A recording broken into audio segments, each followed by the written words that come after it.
అమ్మ చెప్పండి. ఇలాంటి వాటిని ఎట్లా చూడొచ్చు? ఈ కుల వివక్షకు సంబంధించి.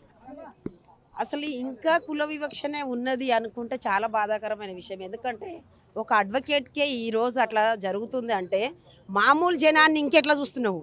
ఇప్పుడు జేబీఎం అంటే దాంట్లో పెద్ద తప్పేం లేదు గదా! అదొక మంచి పదమే గదా! ఆ పదానికి ఎందుకు అంత చిన్న చూపు? అంతకుముందు మంచిగా చూసినోనివి, ఈరోజు నువ్వు అట్లా ఆ రకంగా ప్రవర్తించడం కరెక్ట్ కాదని చెప్పినాం మేము. ఇప్పుడు మేమొచ్చి గూడా గంట సేపు దాకా కూర్చున్నాము. అంతా మీడియా వాళ్ళొచ్చినా గూడా అసలు ఇంత వణుకు లేదు, భయం లేదు. మళ్ళా మేము ధర్నా చేస్తే అప్పుడు ఆయన క్లోజ్ చేసాడు. తెలంగాణ రాష్ట్రంలో ప్రజల పెత్తనాలు లేవు. ఇక్కడొచ్చినాక మార్వాడీస్ పెత్తనమే ఎక్కువైపోయింది. అసలు వాళ్ళ దందా ఎట్లుంటది? ఖాళీ ఒక రూ. 2000 వాళ్ళకి అకౌంట్‌లో ఎయ్యు వేరే వాళ్ళకని చెప్పేసి మామూలు ప్రజలు పోతే గూడా రూ. 30, రూ. 40 తీసుకునే వీళ్ళు అసలు వీళ్ళ కోసమే మేము ఇంత మా జనాలందరూ గూడా ఇంత మోసపోతుర్రు. మరి ఒక అడ్వకేట్‌కే ఈరోజు న్యాయం జరగకుంటే మేము ఇంకా పెద్ద ఎత్తున చేస్తాం. తెలంగాణ రాష్ట్రంలోనే అతి పెద్ద సమస్య అంటే ఇదే ఇప్పుడు.